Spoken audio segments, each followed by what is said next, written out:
রোশনাইয়ের ছুটি হয়ে গেছে। ওকে বাড়ি নিয়ে যাচ্ছে আদিত্য কাপুর। রিসেপশানে অপেক্ষা করছে পেমেন্ট করবে বলে। যে রিসেপশনিস্ট ছিল সে একটা বিল দিয়ে বলছে, এই বিলটা আপনি নিন স্যার। আদিত্য দেখছে সব পেমেন্ট হয়ে গেছে। বলছে তার মানে কে পেমেন্ট করলো? বলছে ওই যে আরণ্যক চ্যাটার্জি এসেছিলেন উনি সমস্ত পেমেন্ট করে দিয়েছেন, এমনকি আপনি যে চেকটা দিয়েছিলেন সেটা ফেরত দিয়ে দিতে বলেছে, আর আপনার জন্য কিছু নোট লিখে দিয়ে গেছে যেটা ওই খামের মধ্যেই আছে। অবাক হয়ে তাকিয়ে আছে রোশনাই আর আদিত্য। বলছে এটা কেন করলো? বললো দেখুন আমি তো কিছু বলতে পারবো না, আপনাদের আত্মীয় আপনারা বুঝে নেবেন। ওদের আর কিছু বলার ছিল না। এমনকি ওরা অবাক হয়ে গেছে যে আরণ্যক টাকা দিয়ে চলে গেছে বলে। আদিত্য বলল যখন কিছু করার নেই ঠিক আছে, আমার আর কিছু বলার নেই, তবে রোশনাই এখন সুস্থ হয়ে গেছে, আমার ইচ্ছে আপনাদের মিষ্টি খাওয়াবো একদিন। রিসেপশনিস্ট বলছে ওই আরণ্যক চ্যাটার্জি আমাদের সকলের জন্য 50,000 টাকা দিয়ে গেছেন, আমরা যাতে সকলে মিলে খাওয়া দাওয়া করি। উনি এটাও বলে গেছেন আপনি রোশনাই ম্যামের জন্য যা করেছেন টাকা পয়সা দিয়ে তার মূল্য নির্ধারণ করা যায় না। আপনি না আনলে রোশনাই ম্যামকে তো বাঁচানোই যেত না। আপনি হাসপাতালে এনেছেন, ভর্তি করেছেন, তবেই না উনি বেঁচেছেন। আদিত্য আর কিছু বলতে পারছে না। 50,000 টাকা দিয়ে গেছে ওদের খাওয়ার জন্য, ভাবতেই পারেনি। টাকাটা নিয়ে দিয়ে দিচ্ছে, বলছে দেখুন আমাদের তো এরকম নিয়ম নেই টাকা নেওয়ার, তাই টাকাটা আপনারা রাখুন। নিয়ে নিল রোশনাই। ওখানে ছিল ডাক্তার, সে একটা ফুলের বুকে দিয়েছে রোশনাইকে সুস্থতা কামনা করে, এমনকি ওকে ঘুরতে যেতে বলছে।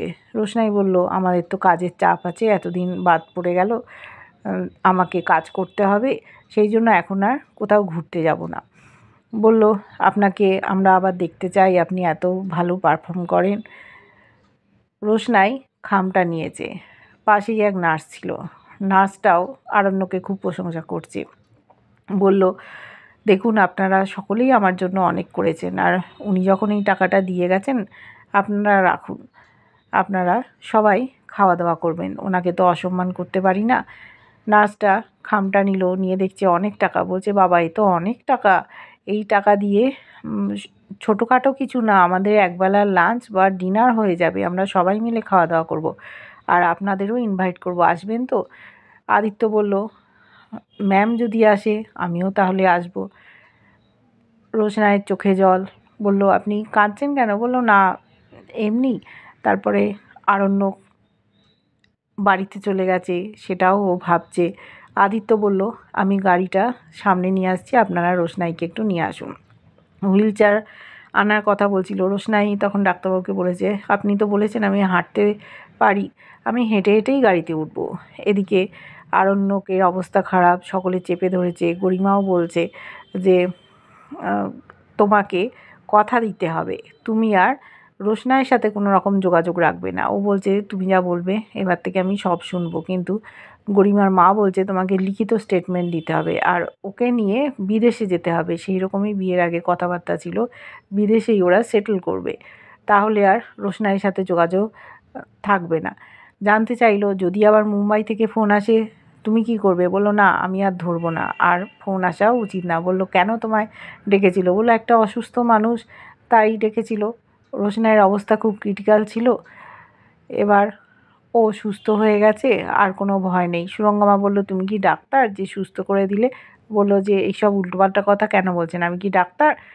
ওখানে ডাক্তাররা ভালো চিকিৎসা করেছে, রোশনাইয়ের বাঁচার ইচ্ছে ছিল তাইও বেঁচে গেছে। ওর শরীরটা ভালো নেই, মুখটা শুকনো। জেঠু বলছে যে হ্যাঁ রে বাদশা, তোকে দেখে তো ভালো লাগছে না, তোর কি শরীর খারাপ? বলছে না জেঠু, আমার রাতে ঘুম হয়নি তো সেই জন্য ভালো লাগছে না, একটু বিশ্রাম নেব। ওর জেঠিমাকে খাবার দিতে বললো যে যা তুই ফ্রেশ হয়ে খেয়ে নিবি। গরিমা তখন বলল যে 1 মিনিট, আচ্ছা আমি তোমার কাল অফিসে যাব, সেখানে গিয়ে তোমার বসের সাথে কথা বলবো, বিদেশে যাওয়া নিয়ে। বলল ঠিক আছে তুমি যেও। সকলকে জানাচ্ছে যে দেখো সবার সামনে কিন্তু বলল যে আমাকে নিয়ে অফিসে যাবে আর এমনকি বিদেশেও যাবে, এটা একটা লিখিত ওকে কাগজ জমা করতে হবে। সাথে সাথে ওর মা বলছে হ্যাঁ তোমার বাবাও বাদশা বলছিল তোমাকে লিখিত স্টেটমেন্ট দিতে হবে। বলছে তুমি আর বাবার কথা বলো না, বাবা যা করেছে তারপর আর তুমি সেই নিয়ে কথা বাড়িও না। বলছে বাবাকে নিয়ে তুমি এরম বলছো? বলছে হ্যাঁ। বলছে বাবা যা অন্যায় করেছে আমি তো কোনো অন্যায় করিনি। বলছে এরপরে বলবে অন্যায় করনি? বলছে না আমি এমন কোনো অন্যায় করিনি, আর আমি যদি অন্যায় সত্যি করে থাকি ওপরে ভগবান আছেন, তিনি তো দেখছেন, তিনি আমাকে শাস্তি দেবেন, হয়তো আমি আর বেঁচে থাকবো না, আমি চলে যাব। বলছে মিনি ছোদ্দাভাই তুই এসব কী উল্টোপাল্টা কথা বলছিস, এসব বলিস না, তোকে ছাড়া আমি একদম থাকতে পারি না। লালন বলছে যে বাদশাদা তোমার কথা বাড়িতে সব সময় বলতো মিনি। তখন মিনি বলছে আমি কি শুধু একজনের কথাই বলতাম, আমি রোশনাইয়ের কথা বলতাম না? লালন জিভ কাটছে। এদিকে বাদশা বলছে রোশনাইয়ের কথা তুমি আর এই বাড়িতে উচ্চারণ করো না, কেমন মিনি, মনের মধ্যে রেখে দেবে। সাথে সাথে গরিমা বলছে যে তুমিও মনের মধ্যে রেখে দিয়েছো নাকি ওকে বার করে দিয়েছো? বলছে দেখো এই সব কথা তুমি বলো না, ওদের মধ্যে এত সমস্যার সৃষ্টি হচ্ছে বলার কথা না। সুরঙ্গমাও ঝামেলা করছে, ঘরের মধ্যে যেতে চেয়েছিল গরিমা, সেখানে গিয়ে কথা বলবে, কিন্তু আরণ্যক বলেছে দেখো ঘরের মধ্যে গেলে তো সবাই যাবে। তখন সুরঙ্গমা বলল আমি তো রোশনাইয়ের গার্জেন, আমি তো অবশ্যই যাব, কিন্তু যেতে রাজি হয়নি। এদিকে দেখেছি ছোটু মাধবীলতাকে স্কুলে পৌঁছে দিয়েছে, বলেছে ওকে ভালোবাসে, গ্র্যাজুয়েশন কমপ্লিট করেনি। মাধবীলতা বলল কেন আপনি গ্র্যাজুয়েশন কমপ্লিট করেনি? বলল আমার খেলার দিকে মন ছিল, পড়াশুনোয় একেবারে মন ছিল না, সেই জন্য আমি মন দিয়েছিলাম খেলাতেই, কিন্তু খেলাতেও কিছু করে উঠতে পারিনি। তখন বলল দেখুন আপনাকে করেসপন্ডেন্স কোর্সে এই গ্র্যাজুয়েশনটা কমপ্লিট করতে হবে। বলছি এই বয়সে? এখন লোকে তো হাসাহাসি করবে, আর এখন আমি পাসও করতে পারবো না, সব বিষয়ে ফেল করে যাব। বলছে না একদম এসব বলবেন না, আপনাকে আমি পড়াবো। বলছে আপনি পড়াবেন? বলল হ্যাঁ। তখন বলল সেটাও কি সম্ভব? বলল একদম সম্ভব। বলেছেন না আমাকে ভালোবাসেন, তাহলে সেই ভালোবাসার জোরেই আমি বলছি। ভালোবাসার দাবি নিয়ে আসতে চাইনি মাধবীর কাছে, কিন্তু ছোটু ওখানে চুপ করে আছে, খুব হাসছে। বলল আমি যে দিল্লি যাব বলেছিলাম। বলল না কোথাও যাবেন না, এখানেই থাকবেন, আর আমি ভেতরে যাচ্ছি, কাজ আছে, আপনি এখানে দাঁড়িয়ে থাকবেন, আমি আসছি, তারপর আবার কথা বলবো। ছোটু ওখানে দাঁড়িয়ে রইল, চলে গেল মাধবীলতা। ওদিকে রোশনাই নিজের কাজে ফিরে গেছে, ওদের একটা শুটিং হবে, সেই শুটিংয়ের আয়োজন চলছে, পৌঁছে গেছে আদিত্য কাপুরও।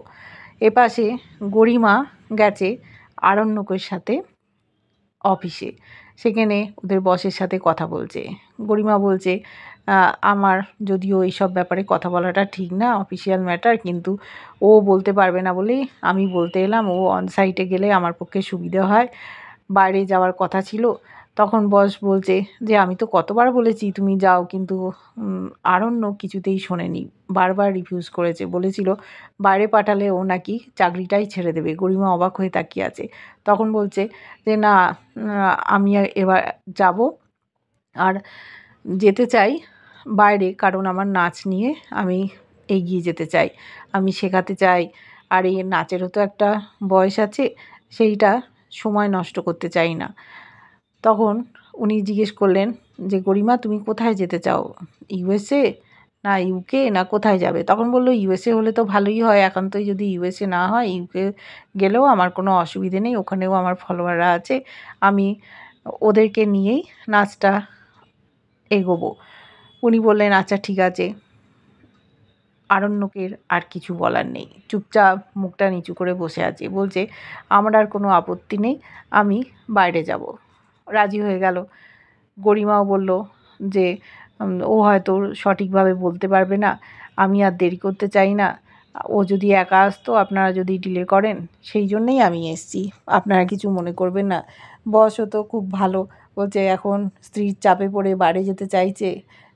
গরিমা বলল বেটার লেট দ্যান নেভার। বলল হ্যাঁ এটা একটা ঠিক কথা, তুমি ঠিক কথাই বলেছো, ঠিক আছে আমি দেখছি। ওদিকে আদিত্য আর রোশনাই শ্যুটিংয়ের জন্য রেডি হয়ে গেছে।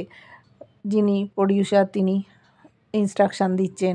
রোশনাইকে এত সুন্দর দেখতে লাগছে, আদিত্য বলল যে তোমাকে দেখে আমার খুব ভালো লাগছে, অন্যরকম লুকে তুমি দাঁড়িয়ে আছো। এবার ওকে বুঝিয়ে দিয়েছে যে কি করতে হবে না করতে হবে, খানিকটা নিজের ডায়লগ বললেও হবে। তখন রোশনাই আর আদিত্য শুরু করেছে শ্যুটিং। একটা বিয়ের কার্ড আদিত্য দেখিয়েছে রোশনাইকে, অর্থাৎ নায়ক নায়িকা কথাবার্তা বলছে।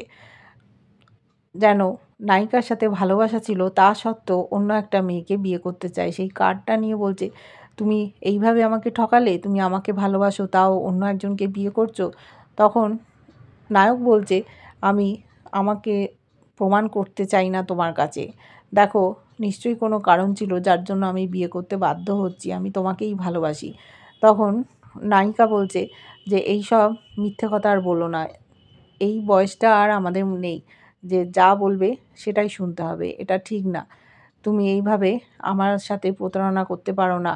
কেন তুমি এরকম মিথ্যা কথা বলছো যে তুমি আমাকে ভালোবাসো অথচ অন্য কাউকে বিয়ে করছো? তাহলে এই কার্ডটার মানেটা কি? এইভাবে আর তুমি আমাকে ঠকাতে পারবে না। আরণ্যক বলে ফেলেছে। আদিত্য চুপচাপ শুনছিল। ওদিকে তখন কাট করে দিয়েছে প্রডিউসার। হঠাৎ করে আরণ্যকের নাম বলাতে রোশনাইও অবাক হয়ে গেছে। ও যেন নিজের জীবনের মধ্যে ঢুকে পড়েছিল, সেটাই প্রকাশ হয়ে গেছে। আবার ওকে শ্যুট করতে হবে। স্বাভাবিকভাবে সবাই জানতে চাইবে এই আরণ্যককে। এদিকে আরণ্যকও খুব বিপদে পড়ে বাইরে যেতে রাজি হয়ে গেল। বুঝতে পারছে রোশনাই ওকে আর চাইছে না। আদিত্য ওর পাশে আছে, ওর মতো বন্ধু আর পাওয়া যাবে না। আরণ্যক যেটা দিতে পারেনি আদিত্য সেটা রোশনাইকে দিচ্ছে। ওকে কাজের লোক বানিয়ে রেখে দিয়েছিল বাড়িতে, কিন্তু আদিত্য ওকে যোগ্য সম্মান দিয়ে কাজ দিয়েছে, থাকতে দিয়েছে, সব রকম প্রোটেকশান দিচ্ছে। এইভাবে আমরা দেখছি ধারাবাহিকটা এগিয়ে যাচ্ছে। এবার আরণ্যক কী করবে? রোশনাইকে ছেড়ে কি গরিমাকে নিয়ে বিদেশে পাড়ি দিতে পারবে? ওদিকে রোশনাইও মনে মনে কষ্ট পাচ্ছিল, খুব অসম্মান করেছে আরণ্যককে। ওরই বা কী হবে? দেখতে থাকবো ধারাবাহিকটা। কেমন লাগছে অবশ্যই লাইক কমেন্ট করে জানিও। ভালো লাগলে সাবস্ক্রাইব করো চ্যানেলটা, আর যারা ফেসবুক পেজ থেকে দেখছো ফলো করে সাথে থেকো।